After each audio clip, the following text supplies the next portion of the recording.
A 6-year-old girl named Vidhi vanished from a family wedding. Hours later, her grandmother opened the door of a storage room and found a plastic tub filled with cold water. Inside it, face down, dressed in her tiny wedding outfit, was Vidhi. At first, people whispered, "Accident," a tragic misstep, a child wandering away from the crowd. But there was one detail that didn't fit. The storeroom door was locked from the outside. And what the police were about to uncover would shatter every assumption about what a loving family member is capable of. Because the person responsible for this little girl's death wasn't a stranger. It wasn't a kidnapper. It wasn't a man. It was her own aunt. And Vidhi wasn't the first. Before this wedding, before the decorations, before the celebration, 3 other children had died, all under eerily similar circumstances. Drowned, silent, written off as tragic childhood accidents. No one suspected they were connected. No one suspected a serial killer lived among them. But what could make a mother, a wife, a seemingly normal woman, murder 4 children, including her own son? And why did she do it with such a calm, methodical pattern that fooled everyone for 2 years? This is the story and the psychology of Poonam. Before the horror surfaced, Poonam appeared completely ordinary, married, educated, even holding a master's degree, living in a close-knit village where children ran freely from house to house. She wasn't isolated. She wasn't abused. She wasn't known for volatile behavior. To most relatives, she was quiet, average, almost invisible, which is why the first death shocked but didn't raise suspicion. In 2023, a 9-year-old girl named Ishika, Poonam's niece, was found drowned in a water tank at the family home. The family thought she slipped while playing. Children fall, children climb. Tragedies happen. The pain was immense, but no one imagined murder. Only days later, Poonam's own 3-year-old son, little Shubham, was found dead in similar circumstances. Another drowning, another accident, or so everyone thought. People pitied her. They said she was cursed with misfortune. 2 children gone in the same year. It seemed impossible, but accidents can cluster. What no one realized was that the mother crying in front of them had killed both children with her own hands. Investigators today believe she murdered her son because he witnessed her kill the first child. He was old enough to talk, old enough to remember. And so she made sure he would never speak. After both deaths, she behaved as if life was returning to normal, no paranoia, no guilt seeping through cracks. She attended family gatherings, helped with chores, even smiled. Killers often slip after their first murders. Not Poonam, she adapted. 2 years passed. Then, in August 2025, another child, her cousin's daughter, around 6 years old, was found drowned at her maternal home. Again, in a tub. Again, ruled an accident.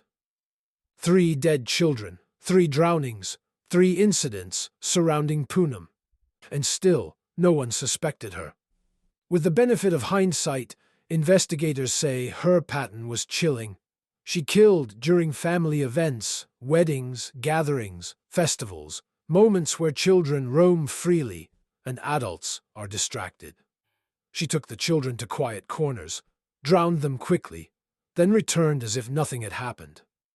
Her calmness was her camouflage, but it all fell apart at the wedding in December 2025.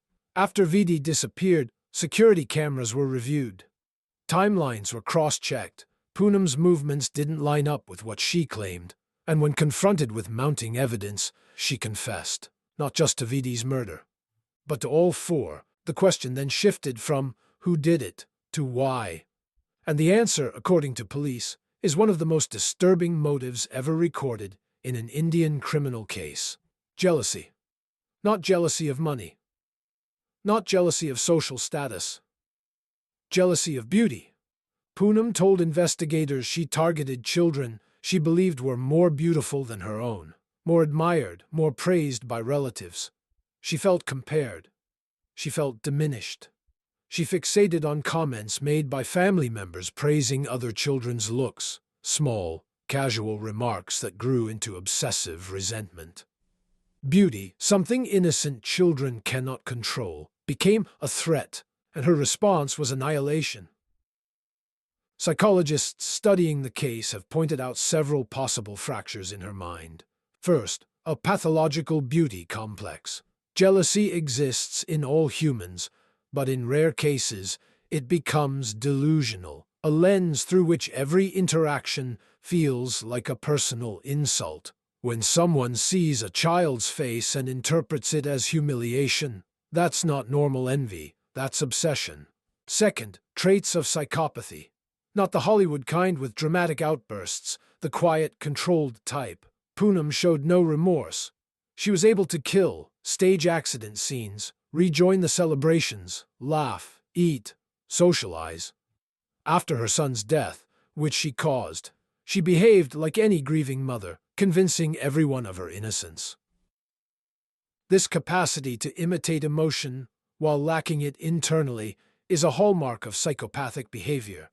Third, emotional void and insecurity. Relatives mentioned constant comparisons made between her child and others.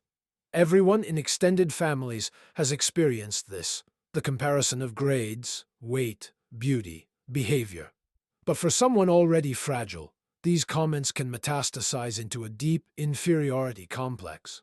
When insecurity evolves into hatred, and hatred finds opportunity, it can distort reality. Fourth, calculated self-protection.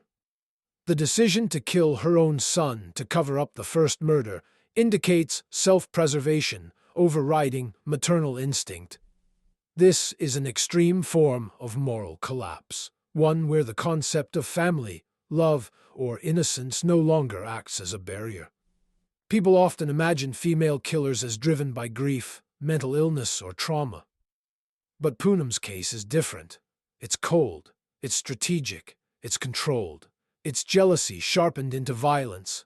And yet, she blended into family gatherings. She held babies.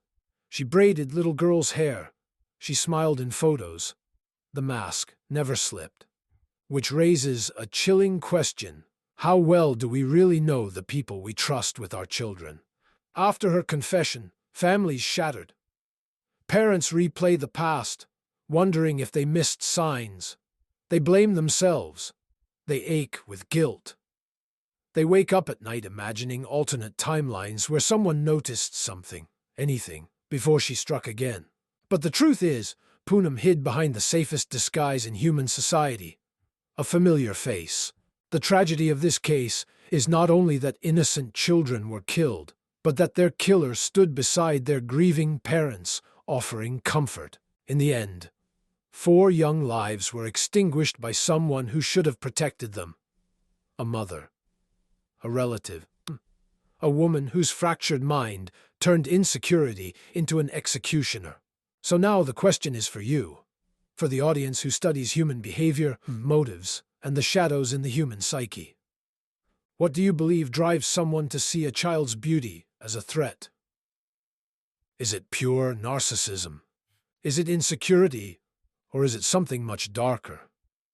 A total absence of empathy, disguised as envy? If you want more deep psychological dives into cases like this, subscribe to Fractured Minds TV.